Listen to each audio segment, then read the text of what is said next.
Hello everyone, my name is Mohammad Nadeem and I teach law in Law Center 1 Faculty of Law। आज का जो हमारा topic है बड़ा इंटरेस्टिंग टॉपिक है जो है प्ली बार्गेनिंग, जो हमारा CRPC चैप्टर 21A के अंदर है। ये नया ही कॉन्सेप्ट है इंडिया में। एक्चुअली जो प्ली बार्गेनिंग का जो कॉन्सेप्ट है वो इंडिया में नया है, जो कि हमारे CRPC में 2005 की अमेंडमेंट के थ्रू 2006 में इंसर्ट किया गया था। ये कॉन्सेप्ट यूएसए से आया है, वहां बहुत पुराना है, फॉर सेंचुरीज पुराना है वहां पे ये कॉन्सेप्ट। तो अब इस वीडियो में मैं आपको बताना चाहूंगा कि ये प्ली बार्गेनिंग का कॉन्सेप्ट क्या होता है, प्ली क्या होता है, बार्गेनिंग क्या होता है, कितनी तरीके की प्लीज होती हैं, कितनी तरीके की प्ली बार्गेनिंग होती हैं, किस तरीके से ये जो है कॉन्सेप्ट हमारा कोर्ट में चलता है। तो सबसे पहले इसमें से हम पता करेंगे कि हमारा प्ली क्या होता है। देखिए, दो तरीके की प्ली होती हैं। फर्स्ट जो हमारी प्ली है वो है प्ली ऑफ गिल्टी एंड जो सेकंड हमारी प्ली है वो है नॉट गिल्टी। गिल्टी का मतलब, ये प्ली का मीनिंग होता है कि जब भी आप कभी भी कोर्ट के अंदर आपके अगेंस्ट अगर चार्जेस लगे हुए हैं और आप कोर्ट के अंदर आपको बुलाया जाता है, जब आप अपीयर होते हैं तो जज आपसे पूछता है कि आप क्या कहना चाहते हैं, क्या आपने ये ऑफेंस किया है या नहीं किया। तो आप कहेंगे कि मैंने किया है, या फिर आप कहेंगे कि मैंने नहीं किया। तो अगर आप ये कहते हैं कि मैंने ये ऑफेंस किया है तो इसका मतलब आप प्लीड गिल्टी कर रहे हैं। और अगर आप ये कहते हैं कि मैंने ऑफेंस नहीं किया है तो उसमें आप नॉट गिल्टी बोल रहे हैं। और जब नॉट गिल्टी होता है उसके अंदर आपका ट्रायल चलता है। अब दूसरा वर्ड जो इसके अंदर है वो है बार्गेनिंग। बार्गेनिंग का क्या मीनिंग होता है? बार्गेनिंग का मीनिंग जो होता है वो होता है नेगोशिएशन। जैसे हम किसी से बार्गेन करते हैं कि आप मुझे, अगर मैं आपको कुछ दूं तो आप मुझे क्या देंगे। इसी तरीके से जो बार्गेनिंग होती है इसके अंदर वो होती है प्रोसिक्यूशन और अक्यूज्ड के बीच में। अक्यूज्ड कहता है कि भाई मैं अगर प्लीड गिल्टी कर जाऊं तो मुझे क्या फायदा होगा। तो प्रोसिक्यूशन कहता है कि आपको जो फायदा होगा वो ये फायदा होगा, या तो मैं आपके ऊपर जो चार्जेस हैं उनको कम कर दूंगा, और या फिर मैं आपको जो है सेंटेंस जो है वो आपको थोड़ी लेस सेंटेंस दे दूंगा। ठीक है, तो इस तरीके से हमारे तीन तरीके की प्ली बार्गेनिंग होती है। तो ये वर्ड जो प्ली बार्गेनिंग है मींस जो आपने गिल्टी प्लीड किया है उसके अंदर आपको बार्गेनिंग मिल रही है। आपने कोर्ट को यह बोल दिया कि ठीक है जी, मैं मान लेता हूं कि मैंने जो है ये ऑफेंस किया है। प्रोसिक्यूशन से बोलते हैं आप, तो प्रोसिक्यूशन कहता है ठीक है, इससे मुझे ये फायदा हो रहा है कि भाई मुझे ट्रायल नहीं चलानी पड़ेगी, ठीक है, मेरा टाइम सेव होगा। तो मैं बदले में क्या करता हूं, मैं आपको थोड़ी सी सेंटेंस कम करा दूंगा। तो यहां पे जो है ये प्ली बार्गेनिंग तीन तरीके की होती हैं, जिसमें से फर्स्ट जो है हमारा वो है चार्ज बार्गेनिंग। चार्ज बार्गेनिंग का क्या मीनिंग होता है? फॉर एग्जांपल आपके अगेंस्ट 4-5 चार्जेस लगे हुए हैं, थेफ्ट का है, एक्सटॉर्शन का है, या फिर अटेम्प्ट टू मर्डर है। खैर अटेम्प्ट टू मर्डर में जो है प्ली बार्गेनिंग नहीं होती, लेकिन फॉर एग्जांपल तो उसमें आप क्या बोलेंगे, उसमें आप ये कहेंगे प्रोसिक्यूशन को कि मेरे ऊपर जो सीवियर चार्जेस है, यानी जिनके अंदर पनिशमेंट ज्यादा है, आप उन चार्जेस को हटा दीजिए मेरे ऊपर से, और बदले में मुझे क्या मिलेगा? बदले में जो है आप चार्जेस हटा दीजिए और मुझ पे कम चार्जेस लगा दीजिए, जो छोटा वाला चार्ज है वो मेरे ऊपर लगा दीजिए। तो इस तरीके से चार्ज बार्गेनिंग में आपके सीवियर चार्ज जो होता है वो हट जाता है, जो हीनस होता है वो हट जाता है, और लेसर चार्ज जो होता है वो आपके ऊपर लगाया जाता है। Next is sentence bargaining. Sentence bargaining का मीनिंग होता है कि आप जो प्लीड गिल्टी कर जाते हैं तो उसके अंदर क्या होता है कि जी मैंने जो है ये क्राइम किया है, आपने प्लीड गिल्टी कर लिया। अब उसके बाद जो है आपको जो पनिशमेंट मिलती है वो जितनी ऑफेंस की पनिशमेंट होती है उससे लाइटर पनिशमेंट आपको मिलती है। थर्ड जो है वो है फैक्ट बार्गेनिंग। फैक्ट बार्गेनिंग इतना नहीं है मतलब इंपॉर्टेंट, लेकिन इसमें क्या होता है कि जो आपका जो अक्यूज्ड है वो ये कहता है कि मैं प्लीड गिल्टी तो कर जाऊंगा, लेकिन उसके अंदर क्या है, उसके अंदर कुछ फैक्ट्स ऐसे हैं जो आप कोर्ट के अंदर एज एविडेंस यूज नहीं करोगे, आप उन फैक्ट्स को डिस्क्लोज नहीं करोगे। तो ये तीन तरीके के हमारे प्ली बार्गेनिंग के टाइप्स हैं। लेकिन हमारा जो इंडिया के अंदर जो है वो सिर्फ सेंटेंस बार्गेनिंग है। चार्ज बार्गेनिंग, फैक्ट बार्गेनिंग ये बाहर यूएस में चलता है, लेकिन हमारे यहाँ जो चैप्टर 21A है उसके अंदर हमारा सेंटेंस बार्गेनिंग है। वो हम पढ़ेंगे कैसे सेंटेंस बार्गेनिंग होती है। तो प्ली बार्गेनिंग का जो कॉन्सेप्ट है वो इंडिया में इंट्रोड्यूस हुआ। 142nd रिपोर्ट जो थी लॉ कमीशन की, उन्होंने रिकमेंडेशन दिया कि प्ली बार्गेनिंग का कॉन्सेप्ट जो है अमेरिका में, उसको इंडिया में भी लाया जाए। उन्होंने अपने रीजंस दिए कि क्या क्या ऐसे रीजंस हैं, क्या क्या ऐसी वजहें हैं जिसकी वजह से प्ली बार्गेनिंग को इंडिया में लाना जरूरी है। फर्स्ट उन्होंने ये कहा कि large number of criminal cases awaiting trial, means इतने सारे केसेस जो हैं हमारे कोर्ट के अंदर चल रहे हैं, लाखों केसेस हैं, फाइलें पड़ी हुई हैं, लंबी लंबी ट्रायल्स चल रही हैं। तो इतने सारे केसेस जब हमारे कोर्ट के अंदर पड़े हुए हैं तो उनकी ट्रायल में कितना वक्त लगेगा। तो इसलिए अगर हम उनको जो है प्ली बार्गेनिंग के कॉन्सेप्ट के थ्रू करें तो उसमें क्या होगा, अक्यूज प्लीड गिल्टी कर जाएगा और उससे क्या होगा, ट्रायल नहीं चलेगा और उसका कन्विक्शन वहीं हो जाएगा, बदले में उसको लेसर पनिशमेंट मिल जाएगी। सेकंड जो है इसमें हमारा वो है मेंटल टॉर्चर टू अक्यूज्ड, कि भाई कुछ लोग ऐसे होते हैं कि जिन्होंने किया ही नहीं होता, फेक केसेस उनके अगेंस्ट होते हैं। तो कितना मेंटल टॉर्चर अक्यूज्ड को होता है कि वो 10-10 साल 15-15 साल तक ट्रायल चलती है। तो उसके अंदर क्या होता है कि अक्यूज्ड जो होता है, कुछ ऐसे ज्यादातर जो होते हैं वो हमारे कन्विक्शंस नहीं होती हैं, हमारी कन्विक्शंस बहुत कम हैं। तो 70 to 80% जो केसेस होते हैं वो एक्विटल में होते हैं। तो उसमें जो है ये मेंटल टॉर्चर जो है अक्यूज्ड को वो बहुत लंबा चलता है। इस वजह से क्या जरूरी है हमारी कि उसको प्ली बार्गेनिंग के थ्रू हम डिस्पोज ऑफ केस को कर दे। थर्ड जो हमारा इसके अंदर है वो है too much legal expenses for the accused and prosecution. अब देखिए जब आप कोर्ट के अंदर जाते हैं, ट्रायल चलती है, ट्रायल चलेगी तो अक्यूज्ड की तरफ से कौन होता है, डिफेंस लॉयर होता है, और दूसरी तरफ से जो कंप्लेनेंट या विक्टिम होता है उसकी तरफ से हमारा कौन होता है, प्रोसिक्यूशन होता है। जब ट्रायल चलेगी तो अक्यूज्ड को अपना लॉयर करना पड़ेगा, उधर से जो प्रोसिक्यूशन है तो जो गवर्नमेंट है उसको बहुत खर्चा करना पड़ेगा, उसके पास वैसे ही इतना कुछ काम होता है प्रोसिक्यूशन, ज्यादा प्रोसिक्यूटर्स को हायर करना पड़ेगा। तो इससे क्या होगा, जब जल्दी केसेस खत्म हो जाएंगे प्ली बार्गेनिंग से तो उसमें अक्यूज्ड का भी और हमारा प्रोसिक्यूशन का दोनों का ही जो है खर्चा बहुत कम होता है इसके अंदर, ठीक है, और टाइम भी हमारा सेव हो रहा है। Next is under trial accused are exposed to hardcore criminals. जब ट्रायल चलती है हमारी तो तब तक हम क्या करते हैं, अक्यूज्ड को जेल में डाल देते हैं, ठीक है, कि अभी आपकी ट्रायल चल रही है, अभी आप जेल में रहिए। बेल्स नहीं मिलती, कभी कभार बहुत केसेस में बेल्स नहीं मिलती, तो क्या होता है कि वो जेल में रहता है अक्यूज, ठीक है।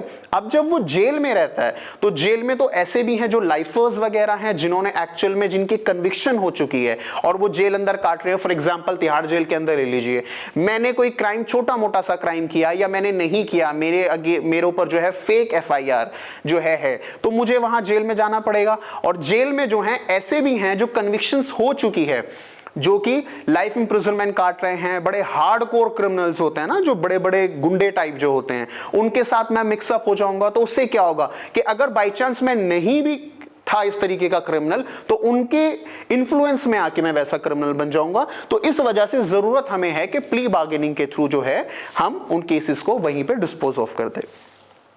फिफ्थ हमारा है कंजेशन इन जेल्स, कि भाई जेल्स हमारे पास ऑलरेडी इतनी नहीं है, जेल्स की जो हालत है वो ऑलरेडी बहुत खराब है, तो जेल्स में क्या होगा, कंजेशन ही होगी। भाई भीड़ बढ़ रही है जेल के अंदर के, आप अगर इसको ना यूज करके आप सब ट्रायल के थ्रू ही सारे केसेस डिस्पोज ऑफ करने हैं तो क्या होगा, तो कंजेशन जेल के अंदर तो भीड़ बढ़ती रहेगी ना, कि जितने भी लोगों के ऊपर कोई भी एक्विजिशन है आप उसको जो है जब तक ट्रायल चलेगी आप उसको जेल में डालेंगे। तो इस वजह से कंजेशन जो है वो जेल की कम करने के लिए भी जो है आपकी 142nd report of law commission ने ये रिकमेंडेशन, ये रीजंस दिए थे कि किस वजह से हमें जरूरत है प्ली बार्गेनिंग का कॉन्सेप्ट इंट्रोड्यूस करने की इंडिया में। फिर 2003 के अंदर जब NDA की गवर्नमेंट थी उस टाइम पे जो मलिमत कमेटी थी उन्होंने भी बोला कि प्ली बार्गेनिंग का जो कॉन्सेप्ट है वो इंडिया में लाना जरूरी है। इट्स अ गुड कॉन्सेप्ट, क्योंकि यूएस के अंदर 75% केसेस जो हैं वो जो कन्विक्शंस होती हैं, जो 75% कन्विक्शंस हैं वो आपकी प्ली बार्गेनिंग के थ्रू ही सिक्योर की जाती हैं। अब इसकी कुछ डिसएडवांटेजेस भी होंगी, जाहिर सी बात है, कुछ फायदा है तो कुछ ना कुछ डिसएडवांटेजेस भी होंगी।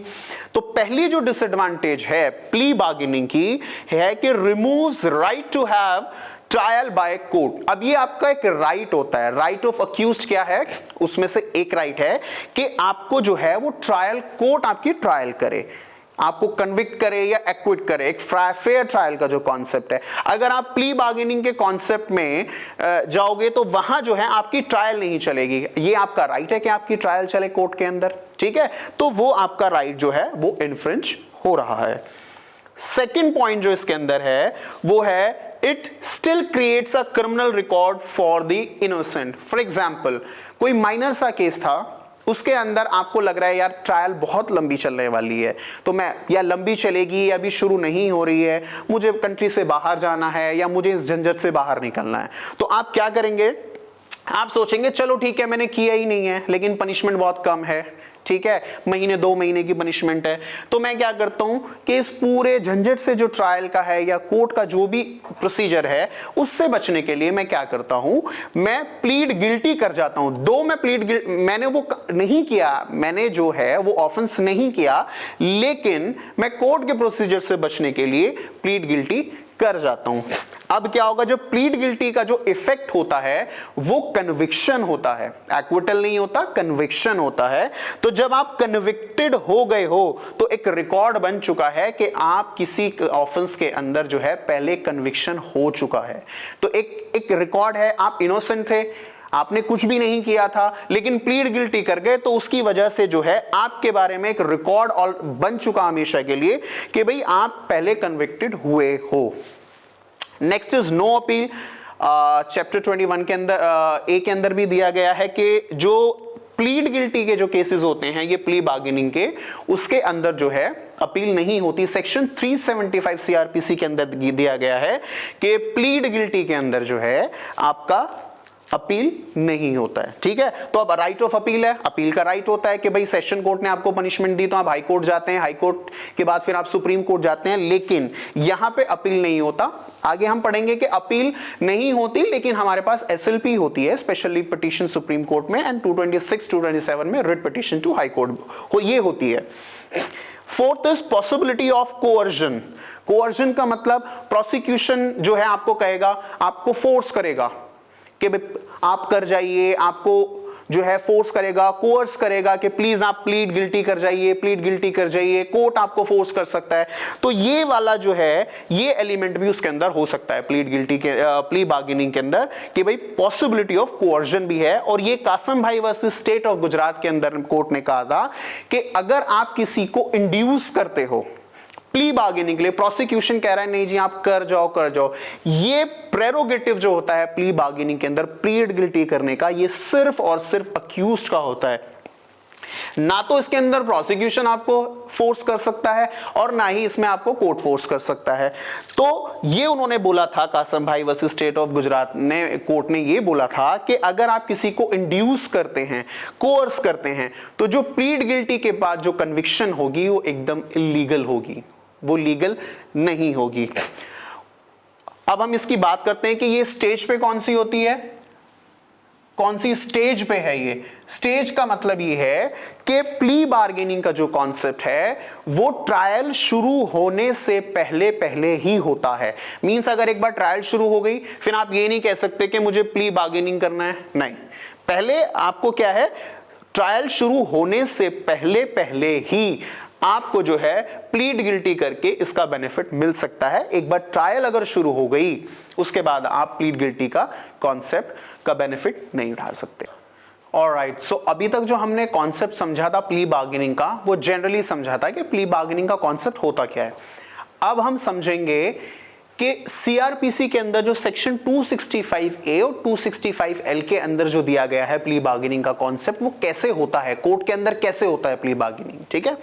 तो सबसे पहला जो है इसके अंदर application of chapter, application of chapter के अंदर बताया गया है कि ये प्ली बार्गेनिंग का कॉन्सेप्ट जो है वो किन किन ऑफेंसेस के ऊपर अप्लाई होता है।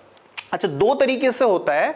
एक तो वो केसेस होते हैं जो कि पुलिस रिपोर्ट होती है जिसके अंदर जो है आपकी चार्जशीट फाइल होती है 173 सेक्शन के अंदर, जिसमें पहले एफआईआर दर्ज होती है, फिर इन्वेस्टिगेशन होती है, फिर उसके बाद जो है चार्जशीट फाइल होती है। एक तो ये ऑफेंसेस होते हैं। दूसरे होते हैं आपके कंप्लेंट केसेस। कंप्लेंट केसेस कौन से होते हैं, जहां आपकी जो एग्जामिनेशन है, आप पुलिस के पास ना जाके आप कहां जाते हैं, मैजिस्ट्रेट के पास जाते हैं, ठीक है।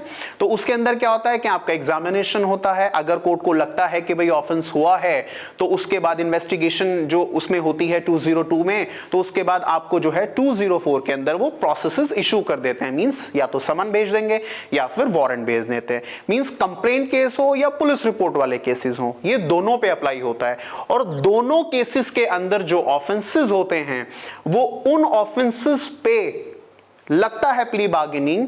मींस आप जो है प्ली बार्गेनिंग का जो कॉन्सेप्ट है उसका बेनिफिट सिर्फ उन केसेस में ले सकते हो जिसके अंदर पनिशमेंट जो है 7 इयर्स या 7 इयर्स से कम की हो। मींस अगर पनिशमेंट किसी भी ऑफेंस के अंदर 7 इयर्स से ज्यादा है, या फिर लाइफ इंप्रिजनमेंट की पनिशमेंट है, या फिर डेथ पेनल्टी है। फॉर एग्जांपल आपने किसी का मर्डर कर दिया, अब उसके अंदर तो आप प्ली बार्गेनिंग का कॉन्सेप्ट नहीं लगता, क्योंकि उसके अंदर एप्लीकेशन में 265A के अंदर साफ साफ लिखा हुआ है कि चाहे पुलिस रिपोर्ट का केस हो या कंप्लेंट का हो, दोनों में वो ऑफेंसेस होने चाहिए जिसमें पनिशमेंट ना तो डेथ की हो, for example murder, life imprisonment नहीं होना चाहिए, फॉर एग्जांपल 307 या फिर मर्डर, ठीक है, या फिर आपका किडनैपिंग फॉर रैंसम, ठीक है, और या डेकॉइटी विद मर्डर वगैरह, ठीक है। और उसके अंदर पनिशमेंट जो है वो 7 इयर्स से ऊपर भी नहीं होनी चाहिए, ठीक है। तो क्या मीनिंग निकला इसका? इसका मतलब ये हुआ कि जिसमें punishment 7 years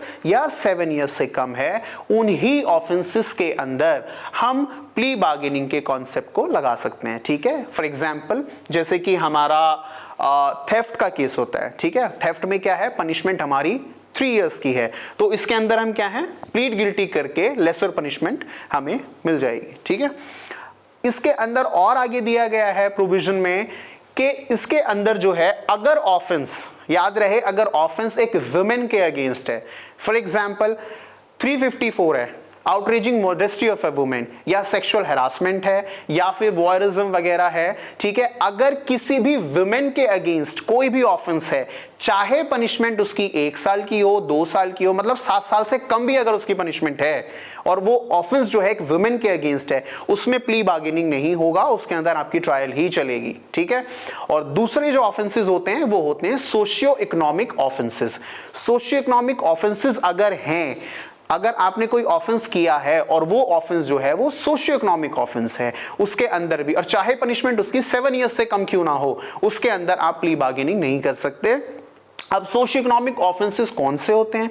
socio economic offence इसी के सब सेक्शन 2 में दिया गया है कि ये पावर जो है हमारी सेंट्रल गवर्नमेंट के पास होती है ये डिसाइड करने की कि कौन कौन से ऑफेंसेस जो हैं सोशियो इकोनॉमिक ऑफेंसेस होते हैं। तो वो टाइम टू टाइम जो है हमारी सेंट्रल गवर्नमेंट नोटिफिकेशन के थ्रू ये डिसाइड करती है, ये बताती रहती है कि ये ऑफेंसेस जो हैं हमारे जो हैं वो सोशियो इकोनॉमिक ऑफेंसेस हैं। जैसे कि हमारे इसी में दिया गया है नीचे कुछ सोशियो इकोनॉमिक ऑफेंसेस, जैसे कि डोमेस्टिक वायलेंस, अगर डोमेस्टिक वायलेंस का केस है वो सोशियो इकोनॉमिक ऑफेंस है, या प्रिवेंशन ऑफ सती, या फिर Indian air force, Indian navy act, Indian army act के अंदर आता है, या इंडियन सिनेमेटोग्राफी एक्ट आता है, या फिर केबल एंड टेलीविजन का जो है, ये सारे जो हमारे हैं, फूड एडल्ट्रेशन वगैरह, ये सारे जो हैं हमारे ये हैं हमारे सोशियो इकोनॉमिक ऑफेंसेस। तो फिलहाल ये लिस्ट हमारी दी गई है इसके अंदर एडिशन और हो सकती है, सेंट्रल गवर्नमेंट के पास पावर है।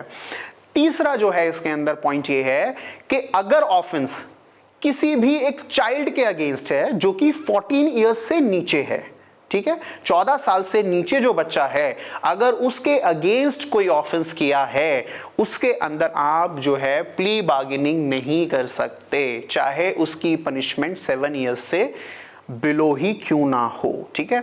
अच्छा, ये प्ली बार्गेनिंग जो है जब आप कंप्लेंट केस के अंदर जो है वो कहां से शुरुआत होती है? जब वो दोनों केसेस में, कंप्लेंट में या फिर आपका जो पुलिस रिपोर्ट के केसेस होते हैं जिसमें FIR होती है, जब अक्यूज्ड प्रेजेंट होता है, मींस उधर तो जो पुलिस रिपोर्ट आती है जब वो अरेस्ट होकर सामने आएगा, लेकिन कंप्लेंट केसेस में पहले उसका एग्जामिनेशन होना 200 के अंदर जरूरी है। एग्जामिनेशन होने के बाद अगर कोर्ट को लगता है कि इसने किया है, ठीक है, तो उसमें क्या होगा, वो उसको इशू कर देंगे प्रोसेस अंडर 204। तो जब प्रोसेसेस इशू कर दिए जाएंगे, जब वो आएगा तो उसके बाद ये कॉन्सेप्ट शुरू होगा, ठीक है।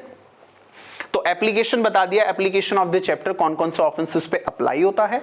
अब हम चलते हैं, आपका जो सेकंड है, अब 265B के अंदर जो है एप्लीकेशन फॉर प्ली बार्गेनिंग। पहले वाले में बता रहा था कि ये चैप्टर जो है प्ली बार्गेनिंग का कॉन्सेप्ट किन किन ऑफेंसेस पे लगता है। ये जो एप्लीकेशन है, ये एप्लीकेशन अक्यूज्ड फाइल करेगा। ये सिर्फ और सिर्फ अक्यूज्ड का ही प्रेरोगेटिव है कि एप्लीकेशन आपको प्ली बार्गेनिंग करनी है या नहीं करनी, ये सिर्फ अक्यूज्ड की मर्जी से होगा। कोर्ट कह सकता है if you want to do, but लेकिन हाँ या ना जो है वो अक्यूज्ड ही बोलेगा। तो एप्लीकेशन जो फाइल करता है वो करता है इसके अंदर अक्यूज्ड। किस कोर्ट में करता है? उस कोर्ट के अंदर करता है जहां पे उसकी ट्रायल जो है वो पेंडिंग है। जहां उसकी ट्रायल चलेगी उस कोर्ट के अंदर जो है वो एप्लीकेशन को फाइल करेगा कि मैं इसके अंदर प्लीड गिल्टी करना चाहता हूं and I want to take the benefit of plea bargaining. ठीक है। सेकेंड पॉइंट इसके अंदर ये है कि अब एप्लीकेशन जब फाइल करेगा तो एप्लीकेशन के अंदर क्या क्या लिखेगा? वो एप्लीकेशन के अंदर वो एक ब्रीफ डिस्क्रिप्शन देगा कि केस क्या है मेरे अगेंस्ट। मेरे अगेंस्ट क्या केस है वो एप्लीकेशन में लिख देगा, क्या ऑफेंस है मेरे अगेंस्ट। और उसमें सबसे चीज जो मेन इंपॉर्टेंट है वो ये है कि उसमें वो ये लिखेगा कि भाई मैं जो ये कर रहा हूं वॉलंटरली कर रहा हूं, मींस अपनी मर्जी से कर रहा हूं, मेरे पे कोई फोर्स नहीं है प्रोसिक्यूशन का। ठीक है, that I am doing it voluntarily. और उस बारे में उसकी जो है एक एफिडेविट जो है वो अपना एफिडेविट लगाएगा, स्वॉर्न बाय हिम कि I am doing it voluntarily. और उसमें वो जो उसकी प्ली जो है, बार्गेनिंग की प्ली है, उसको डालेगा। और एक चीज और मेंशन करेगा, वो ये मेंशन करेगा कि जिस ऑफेंस के लिए मैं प्लीड गिल्टी कर रहा हूं और I am taking the benefit of, मैं प्ली बार्गेनिंग कर रहा हूं, उस तरीके का ऑफेंस मैंने पहले नहीं किया है कोई और। ठीक है, जैसे कि आपने एक बार चोरी करी, then you will be you can take the benefit of plea bargaining। ठीक है, आप प्ली बार्गेनिंग कर सकते हैं। लेकिन आपने दोबारा चोरी करी, ठीक है, एक बार आपने चोरी करी थी, ठीक है, कन्विक्शन हो गया, दोबारा से चोरी करी। अब दोबारा जब आप चोरी करोगे तो उस पे ट्रायल ही चलेगा, उसमें आपको प्ली बार्गेनिंग आप नहीं कर सकते। तो याद रहे कि अगर आप दोबारा सेम ऑफेंस करते हैं, सिमिलर ऑफेंस करते हैं, तो उसमें प्ली बार्गेनिंग नहीं होगी। अब एप्लीकेशन आपने कोर्ट में दे दी, ठीक है। एप्लीकेशन जब कोर्ट रिसीव करेगा, अब कोर्ट जज साहब के पास या मैजिस्ट्रेट के पास एप्लीकेशन आई है, तो उस एप्लीकेशन को देखने के बाद जो है, जो कोर्ट है वो पब्लिक प्रोसिक्यूटर को, अगर जो चार्जशीट वाला केस है, जो पुलिस रिपोर्ट वाला केस है, उसमें पब्लिक प्रोसिक्यूटर होगा, या फिर जो कंप्लेनेंट है, अगर कंप्लेंट केस है तो कंप्लेनेंट को और अक्यूज्ड को, तीनों को जो है एक नोटिस भेज दिया जाएगा कि आप फलानी डेट पे जो है हमारे पास आइए। ठीक है, तो वो तीनों पार्टीज जो हैं वो कोर्ट के सामने पेश हो जाएंगी उस तारीख पे। उसके बाद क्या होगा? उसके बाद जो है कोर्ट तीनों को टाइम देगा, मींस जो भी पार्टीज हैं, यानी कि जो विक्टिम है या कंप्लेनेंट या फिर ये पब्लिक प्रोसिक्यूटर है या फिर जो आपका अक्यूज्ड है, इन सबको बोलेगा कि हम आपको थोड़ा सा टाइम दे रहे हैं, आप ऐसा कीजिए, आपस में बैठ के एक समझौता कर लीजिए कि आप क्या चाहते हैं एक दूसरे से, क्या नहीं चाहते। फॉर एग्जाम्पल कोई ऑफेंस हुआ है, भाई थेफ्ट का ऑफेंस है या फिर कोई और ऑफेंस है, सिंपल हर्ट का ऑफेंस है, किसी ने किसी को सिंपल हर्ट किया, ठीक है, तो उसमें मान लो कॉम्पनसेशन वगैरह है, भाई जो विक्टिम है वो ये बोलेगा कि भैया मेरे घर में चोरी हुई है, ठीक है, तो मुझे कॉम्पनसेशन दी जाए, मुझे पैसा दिया जाए, ठीक है, या फिर मैं अभी तक जो कोर्ट के धक्के खा रहा था या जो मैं अभी तक कर रहा था, कोर्ट में आना, लॉयर को एंगेज करना, उसमें जो मेरा खर्चा हुआ है वो खर्चा भी मुझे दे दीजिए एंड प्लीज मुझे जो है कॉम्पनसेशन भी आप दे दीजिए। तो इस तरीके से वो म्यूचुअली सेटिस्फैक्टरी डिस्पोजिशन वहां कर लेंगे। उसके बाद जो है जब ये म्यूचुअली सेटिस्फैक्टरी डिस्पोजिशन हो जाएगा तो उसके बाद जो है वो कोर्ट में आएंगे, ठीक है। कोर्ट में आने के बाद जो है, जो आपका अक्यूज्ड है, तो अक्यूज्ड जो है, अक्यूज्ड आएगा, आपका पब्लिक प्रोसिक्यूटर आएगा, कंप्लेनेंट आएगा, और इन कैमरा प्रोसीडिंग्स वो होती हैं जहां पे कोर्ट ओपन नहीं होता, ठीक है, मींस क्लोज्ड कोर्ट, यानी कि दूसरी पार्टीज जो हैं उनको बाहर भेज दिया जाएगा, कंप्लेनेंट को या विक्टिम को या पब्लिक प्रोसिक्यूटर को, और अकेले में जो है जज साहब क्या करेंगे, कोर्ट क्या करेगा कि उससे पूछेगा कि आपने जो ये एप्लीकेशन फाइल की है, एप्लीकेशन जो आपने फाइल की है वो वॉलंटरली की है या वॉलंटरली नहीं की है। ठीक है। तो जब इन कैमरा प्रोसीडिंग्स हो जाएगी और जज को लगेगा कि भाई जो एप्लीकेशन है वो अक्यूज ने अपनी मर्जी से है, तो जो इससे पहले मैंने आपको पॉइंट बताया था ना कॉम्पनसेशन का, फिर वो आ जाएगा। मींस आप उनको तीनों पार्टीज को बैठा दिया जाएगा, तीनों को या जो भी है, और उसके बाद कॉम्पनसेशन वगैरह वो डिसाइड हो जाएगी। लेकिन अगर कोर्ट को ऐसा लगता है कि भाई जो एप्लीकेशन है अक्यूज ने जो फाइल करी है वो वॉलंटरीली नहीं है, इनवॉलंटरीली है, या किसी ने कोर्स किया है या इंड्यूस किया है प्रोसिक्यूशन ने, उसने अपनी मर्जी से नहीं की है, या फिर उस कोर्ट को ये पता चलता है कि इस बंदे ने, जिसने जो अक्यूज्ड है, उसने सेम ऑफेंस जो है वो पहले भी कर रखा है, तो वो क्या करेगा, उसको जो है प्ली बार्गेनिंग की एप्लीकेशन को रिजेक्ट कर देगा और फिर वहीं से प्रोसीडिंग्स चालू हो जाएंगी जिस स्टेज के ऊपर जो है, जहां से उन्होंने जो है अक्यूज ने एप्लीकेशन फाइल करी थी। ठीक है। अब उसके बाद आएगा हमारा 265C guidelines for mutually satisfactory disposition. अब देखिए कोर्ट का काम है जस्टिस देना, ठीक है। अब ऐसा तो नहीं है कि भाई कोर्ट आपको बोल दे जो आपने करना है करके आ जाइए और हमें बता दीजिए। कोर्ट ने जो है कुछ गाइडलाइंस हैं उनका जो है बताई हैं, उनका ध्यान रखना है। कोर्ट को यह ध्यान रखना है कि जो भी कुछ म्यूचुअली सेटिस्फैक्टरी डिस्पोजिशन हो रहा है, मींस कंप्लेनेंट वगैरह के बीच में या फिर जो अक्यूज्ड है, वो जो है वो वॉलंटरीली होना चाहिए। ठीक है, वॉलंटरी, बिना प्रेशर के, बिना कोअर्जन के, आपसी सहमति से होना चाहिए। किसी भी पार्टी के ऊपर कोई जोर जबरदस्ती या फिर आप उसको डरा रहे हो, धमका रहे हो, इस तरीके से नहीं होना चाहिए। तो इस केस के अंदर क्या होगा कि अब जब वो लोग बैठेंगे तो कौन कौन बैठेंगे। फॉर एग्जाम्पल अगर आपका जो केस है वो पुलिस रिपोर्ट है, ठीक है, केस जो है वो पुलिस रिपोर्ट वाला है जिसके अंदर चार्जशीट फाइल होती है, तो उस केस के अंदर कौन होगा, पब्लिक प्रोसिक्यूटर होगा, ठीक है, विक्टिम होगा आपका, या आपका वो होगा जो इन्वेस्टिगेशन करता है, पुलिस इन्वेस्टिगेशन, जिस पुलिस ने इन्वेस्टिगेशन जिस ऑफिसर ने की है वो होगा, अक्यूज्ड होगा।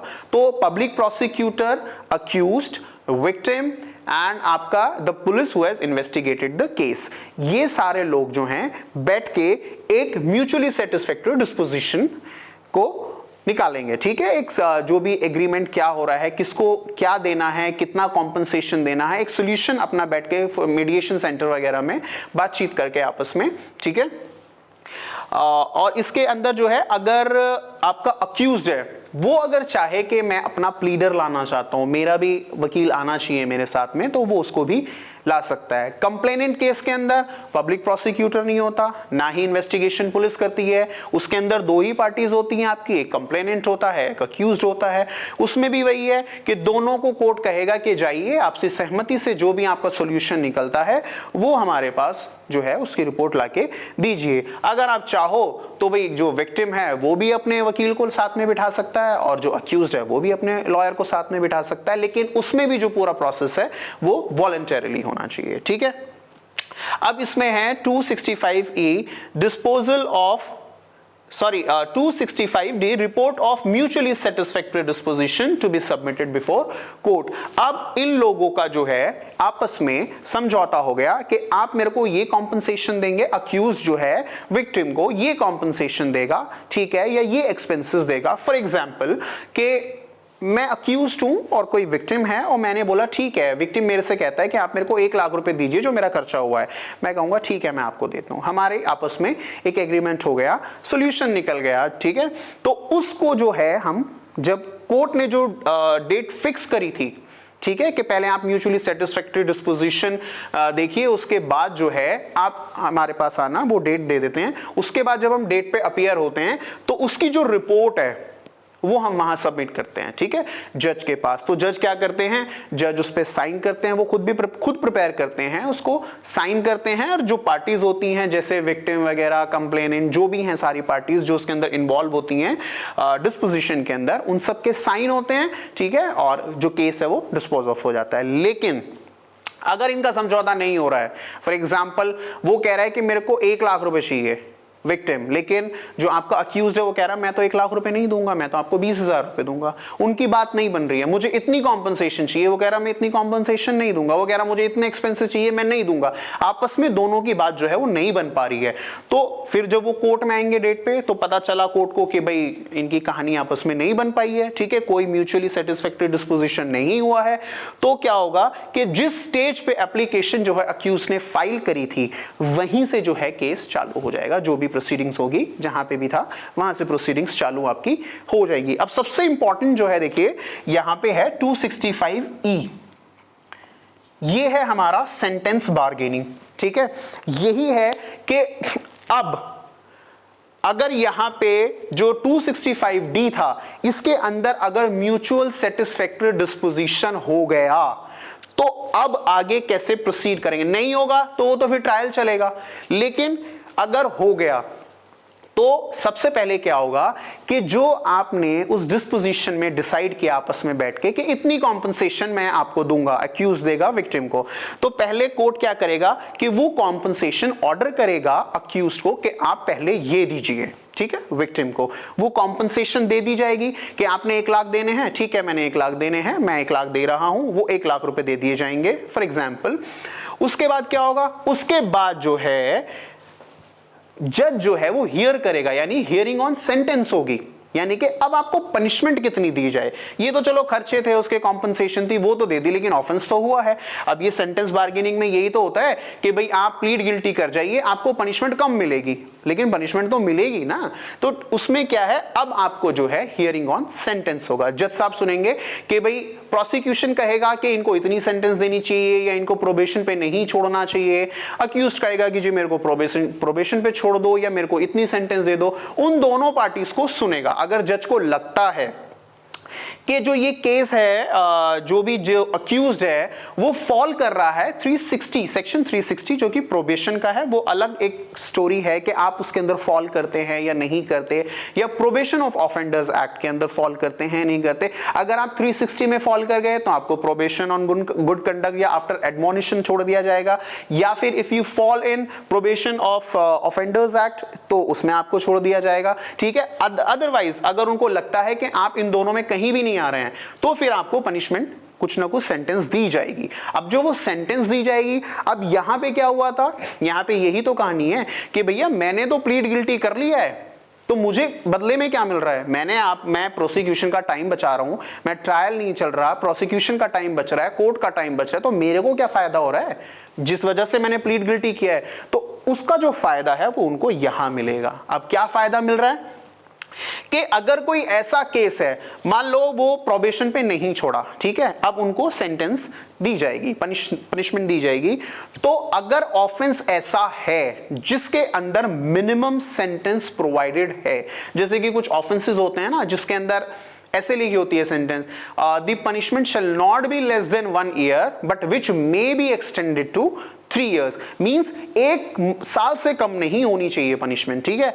तो उस केसेस में जहां पे मिनिमम सेंटेंस जो है वो होती है तो मिनिमम सेंटेंस का जो है क्या होता है, हाफ दी जाती है। मींस मिनिमम सेंटेंस जैसे मैंने बोला कि minimum is not less than 1 year which may be extended to 3 years। अब मिनिमम कितनी हुई, 1 साल हुई, तो 1 साल का कितना दिया जाएगा, हाफ। जब मिनिमम होती है तो मिनिमम का हाफ दिया जाएगा।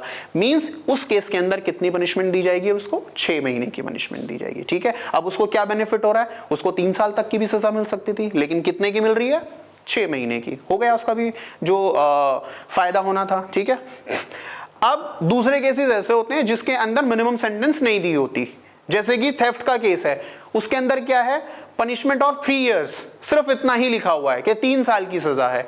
तो उन केसेस में जो है क्या करते हैं, 1/4 मींस 3 years है जैसे, ठीक है, 3 years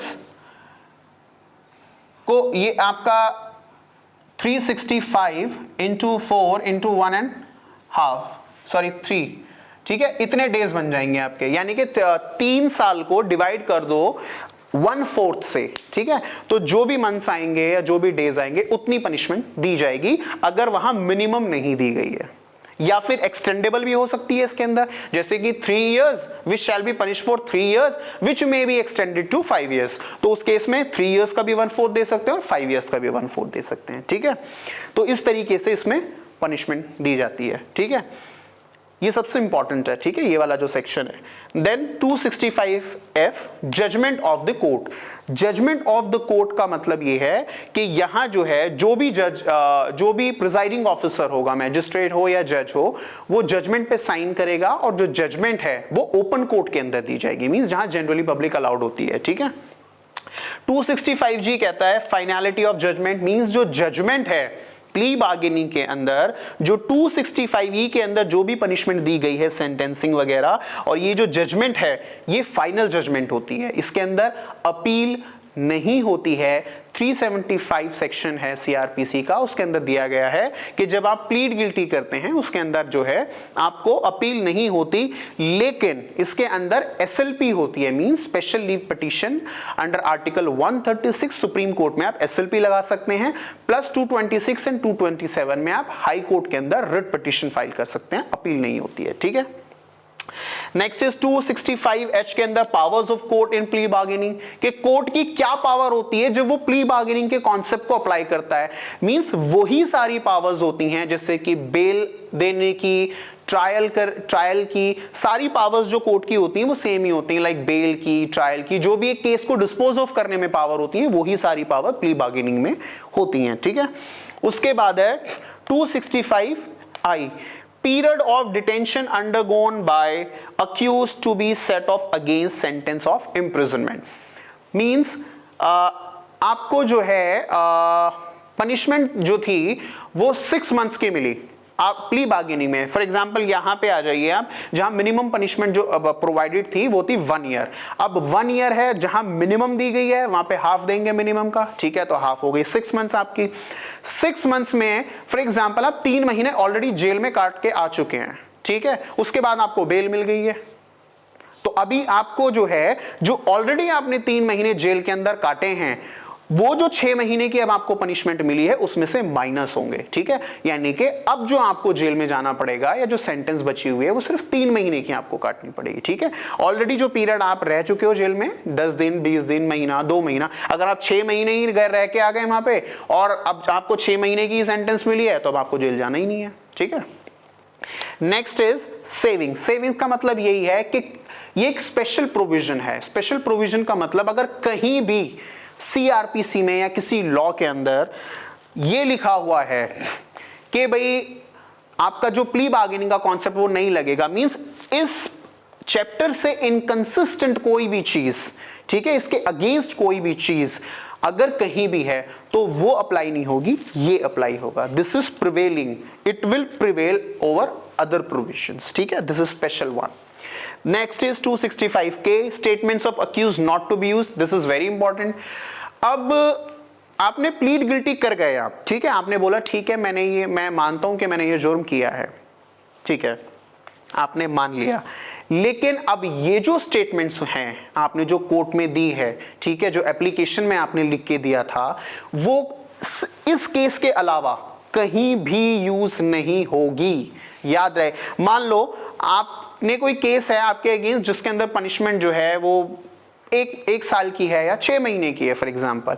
अब आपको जाना है अमेरिका, ठीक है, अब आप चाहते हैं यार 6 महीने की तो पनिशमेंट है, मुझे अमेरिका जाना है, ठीक है, तो क्यों ना मैं प्लीड गिल्टी कर जाऊं, और जबकि मैंने किया नहीं है ऑफेंस, मुझे पता है कि मैंने ऑफेंस नहीं किया है, लेकिन क्योंकि मुझे यूएस जाना है, ठीक है, मेरा एडमिशन है वहां पे, मुझे वहां जाना है, तो मैं क्या करता हूं कि चलो यार मान लेता हूं कि मैंने जो है ये ऑफेंस किया है। प्लीड गिल्टी में क्या होगा, 3 महीने में पनिशमेंट काट के आ जाऊंगा बाहर, 3 जो भी है, जितनी भी कम होगी, मिनिमम है तो 1/2 या फिर उसके बाद 1/4 है, वो काट के मैं बाहर आ जाऊंगा, मैं कम से कम इस कहानी से तो बाहर निकलूंगा। इस वजह से आपने जो है प्लीड गिल्टी किया, लेकिन आगे जो है जो प्लीड गिल्टी कर दिया, म्यूचुअली सेटिस्फैक्टरी डिस्पोजिशन में जो है कुछ कहानी नहीं बनी, मींस जो विक्टिम था वो कुछ और कह रहा था कॉम्पनसेशन के लिए आप, तो अब इसका मतलब ये हुआ कि यहां पे जो आपने प्लीड गिल्टी किया है, तो ये प्लीड गिल्टी आपने तो इसलिए किया था भाई कि आपको बाहर जाना है, आपको इस प्रोसेस से निकलना है, ठीक है ना, तो ये वाली रिपोर्ट अब आप ये नहीं कह सकते कि नहीं जज ये नहीं सोचेगा कि नहीं आपने प्लीड गिल्टी तो कर लिया, अब जो ट्रायल चलेगी तो उसमें हम आपको जो है कन्विक्शन ही देंगे, नहीं, ठीक है। और दूसरी चीज ये, किसी और केस में भी कहीं भी अगर आपने प्लीड गिल्टी कर दिया है, क्योंकि प्लीड गिल्टी अगर आप कर रहे हैं तो उसका मतलब ये जरूरी नहीं है आपने किया हो, ये थोड़ी लाइटर ऑफेंस है, इसके अंदर लाइटर पनिशमेंट होती है, तो हो सकता है आप कोर्ट के प्रोसीजर से बचने के लिए कर रहे हो, तो इस वजह से ये रिपोर्ट बिल्कुल सीक्रेट होती है, ये कहीं भी यूज नहीं होती, ओनली एंड ओनली इस चैप्टर के लिए ये यूज होती है, प्ली बार्गेनिंग की, इसी ऑफेंस में जिसके लिए आप प्लीड गिल्टी कर रहे हैं फॉर प्ली बार्गेनिंग, ठीक है।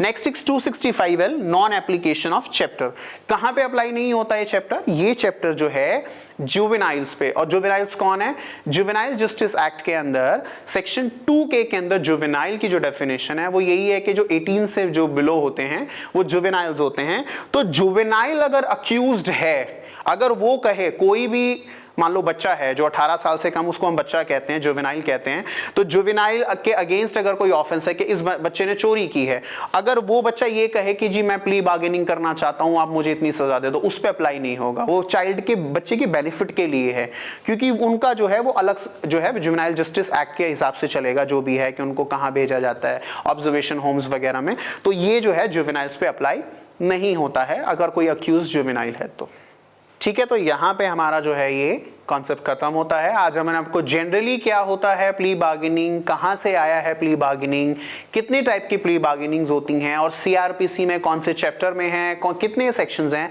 सब हमने आपको समझाया है। आई होप आपको ये समझ में आया होगा, and thank you so much for watching. और अगर आपकी कोई क्वेरी है तो प्लीज कॉमेंट बॉक्स में जरूर मेंशन करें।